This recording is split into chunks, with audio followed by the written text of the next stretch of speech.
Hi, Anthony. So How you we doing? were just on with David before. Oh, hey, how's it going? Thanks for coming on. He's been very outspoken in saying that he's gunning for a knockout and he thinks he's going to knock you out, which is surprising to me since you've been in with so many good fighters. You knocked out Caleb Truex in one round, for instance. You never really seem to be hurt in the ring. I mean, how do you view when he says things like that? Do you think he actually believes? What's your take on that? I think everybody going in there and look for the knockout. Does it happen every time? No.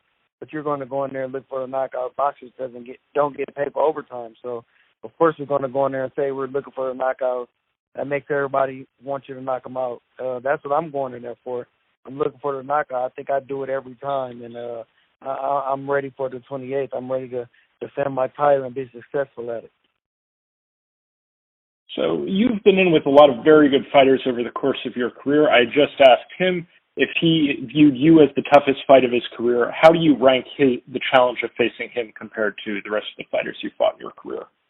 I think he's a good fighter. The toughest, I don't know. I haven't been in there with him. You know, styles make fights. You only can say how the guy is if you've been in there with him. But he's a tough guy. He's a tough kid. He's 22 years old. He's going in there to take what's mine, and I got to defend my title, of course, and I'll be successful doing that.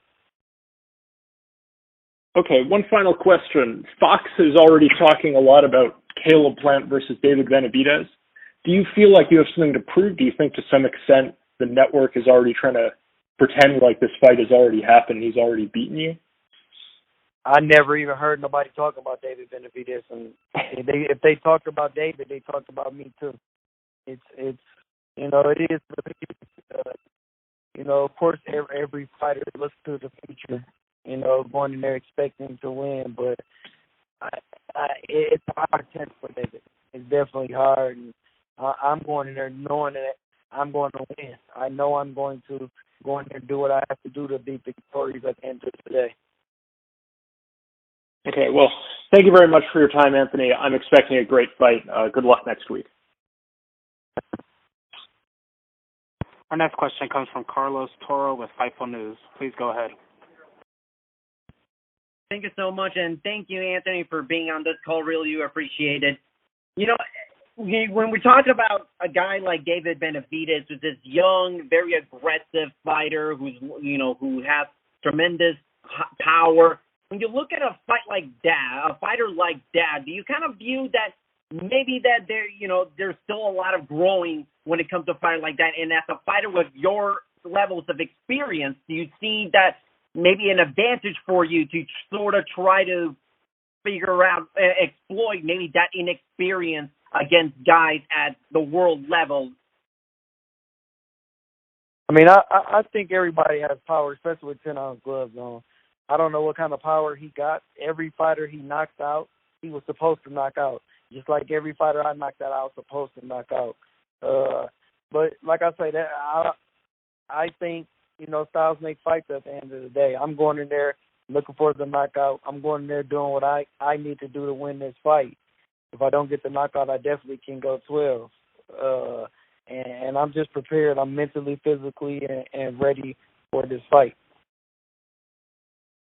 If I recall correctly, there was a point earlier this year where maybe there were some talks about retirement and that maybe you want to end your career with a title win.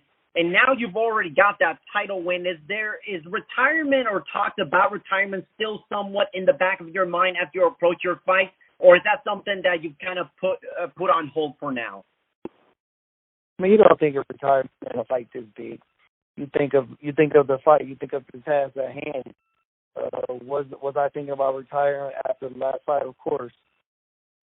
I'm getting older, and I want to spend time like it. I'm not getting older enough where somebody's going to come in there and just whoop me or beat me. I'm going to be prepared, fully ready for this fight, and I can't wait to it happen on the 28th. Thanks, Anthony, and best of luck on September 28th. Thank you. Ladies and gentlemen, if you have a question at this time, please press star 1. If you have a question at this time, please press star 1. Our next question comes from Jeremy with fansided.com. Please go ahead.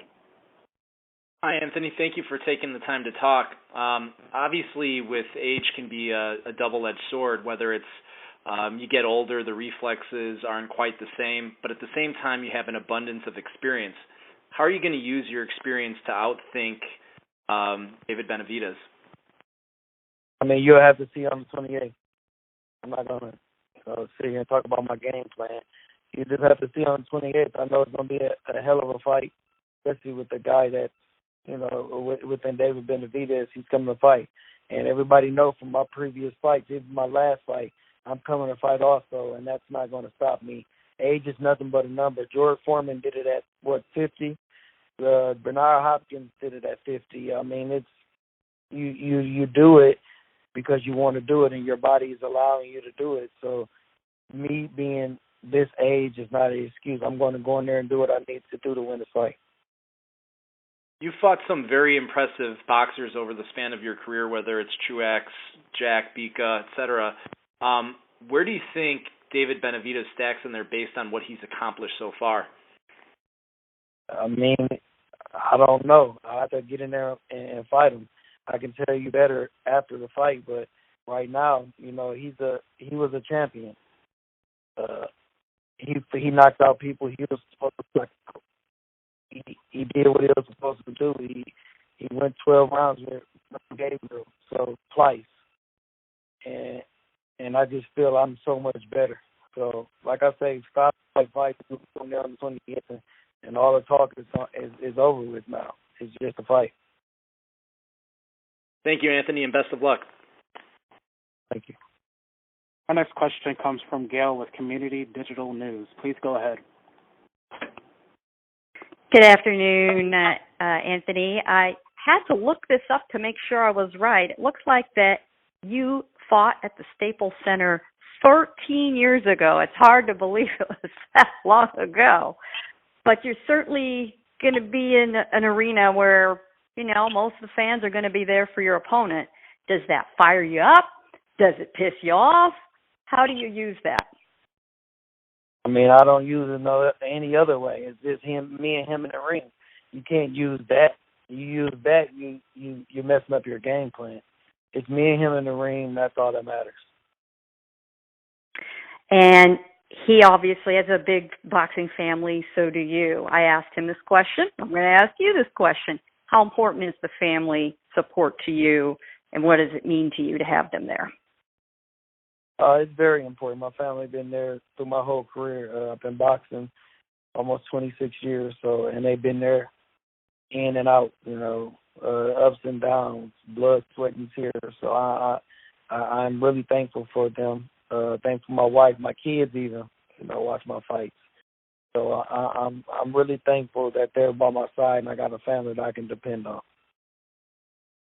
And I just have to ask this. We didn't hear breaking news, did we, that you're going to try to beat B-Hop's record and fight till you're 50? I didn't hear anything like that, did I?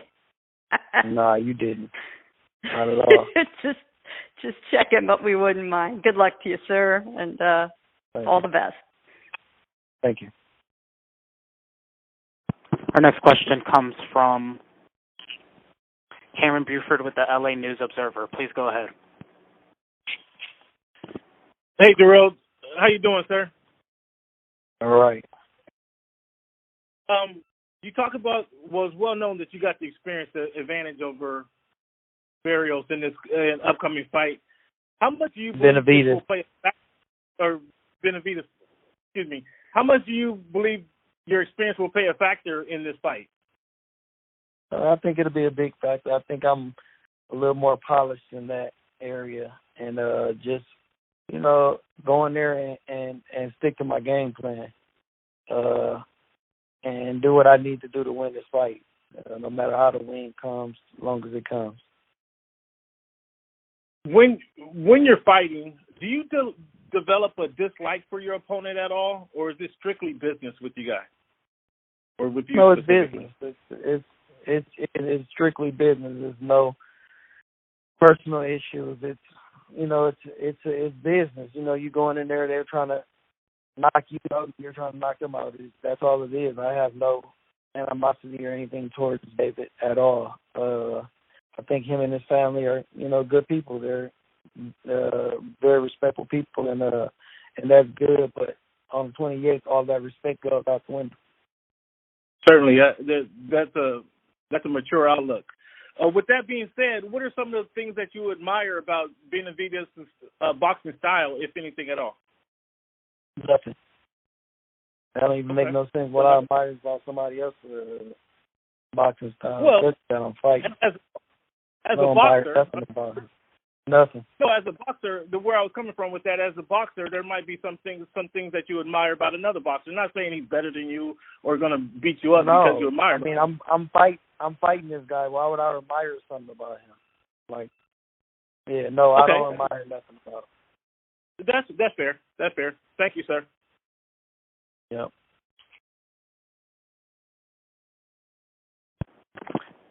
Our next question comes from Leon Ross with Champ Sides. Please go ahead.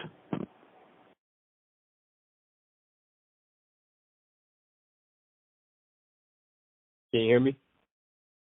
I can hear you now. How you doing, Champ? I'm all right. I can't complain. All right. I wanted to ask you, it's been well documented that David Benavidez has been sparring Sean Porter. Do you feel that that's kind of a waste of time for him, or what are your thoughts on that as far as in relation to your fight with him? I think he sparred Sean one time.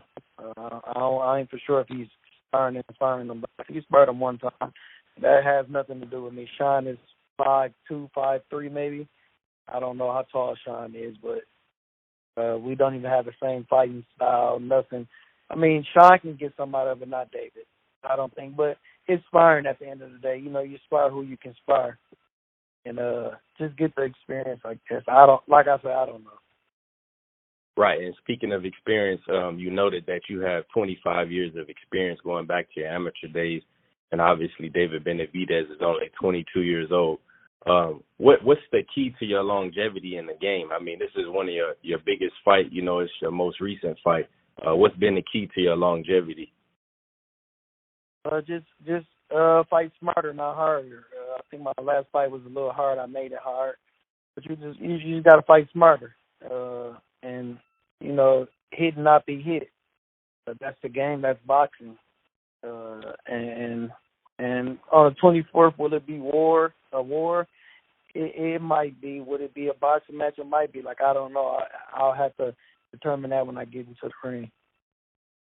And then my last question is, can you describe what Flint strong means, and what kind of energy does that bring into the fight with you being from Flint and being from a long line of great Michigan fighters? Flint strong is we're all the city. We're all one. We all support each other. From Mateen Clee, Miles Bridges. I mean, I can keep naming. You got a lot of people from Flint. Kyle Kuzma from Flint. You got JaVale McGee from Flint. You got Monte Morris from Flint. You got a lot of these athletes that rep Flint. If you look at any one of their tattoos, I bet they have Flint on them or 810. I mean, it's just us sticking together as a city as a whole and trying to make us better. All right. Thank you, Champ. See you September 28th. Thank you. All right. Well, thank you very much to Anthony Dirrell for taking the time out of his very busy training schedule. I know he is immersing himself, getting ready for his title defense against David Benavidez. Anthony, before we get ready to let you go, do you have any final comments ahead of your pay-per-view showdown on September 28th at Staples Center? Just tune in. If you can't get there, definitely tune in. It's going to be a mega show. At the end of the day, the fans will win. The fans are, who we're coming out there to do this performance for, and at the end of the day, they will win.